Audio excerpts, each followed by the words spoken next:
Ibnu Mubarak dalam kitabnya Az-Zuhud itu membawakan ucapan dari Al-Hasan Al-Basri. Kata Hasan Al-Basri, "Kana ar-rajulu yatlubul ilma fala yuthbat an yura dzalika fi takhashu'i wa hadyihi wa lisani wa yadihi."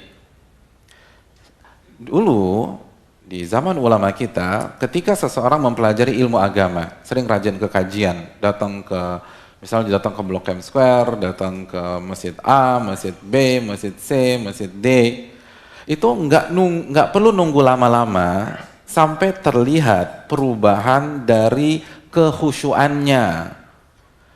Akan terlihat perubahan dari gerak-geriknya, dari sikapnya, dari attitude-nya, dari habits-nya, dari lisannya, dan dari tangannya. Itu kelihatan tuh. Itu penuntut ilmu era Hasan Al-Basri itu seperti itu. Nggak perlu nunggu bertahun-tahun, cukup beberapa bulan, itu langsung kelihatan perubahan. Lebih khusyuk, lebih tenang, kan lebih tenang. Nggak labil tadi. Tenang dia. Gimana nggak tenang? Ala bidzikrillahi tatmainnul qulub. Gimana nggak tenang? Wong ketika dia duduk di majelis, kalau niatnya ikhlas, apa kata Nabi SAW? Nazalat alaihimus sakinah. Ketenangan akan Allah turunkan kepada dia. Gimana dia nggak tenang? Ketenangan Allah turunkan. Kalau ikhlas. Jadi dia akan lebih khusyuk, akan lebih matang, akan lebih tenang, akan lebih dewasa. Makanya sebagian ahli ilmu mengatakan, anak muda yang benar-benar belajar agama, maka akan terlihat lebih dewasa daripada umurnya. Akan terlihat akan lebih dewasa daripada usianya. Gitulah. Berarti harus boros mukanya, Pak Ustaz. Bukan. Kan dewasa, bukan tua, bukan. Dewasa. Kenapa? Karena yang dia copy paste itu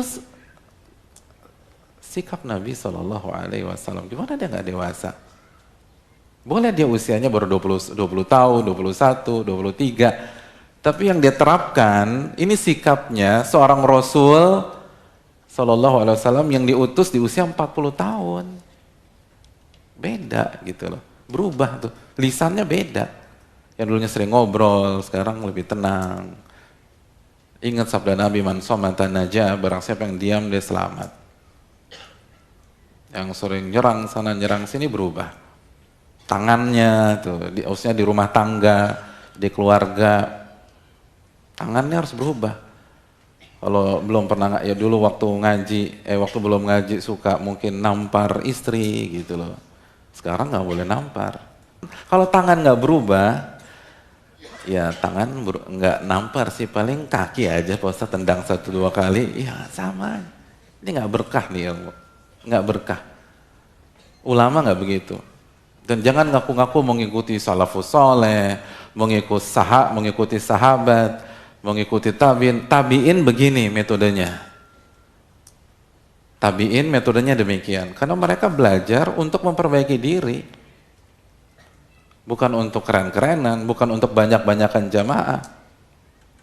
Bukan untuk nyerang A, nyerang B, nyerang C. Makanya perubahannya signifikan, jelas. Dan itu ucapan dari Hasan Al-Basri.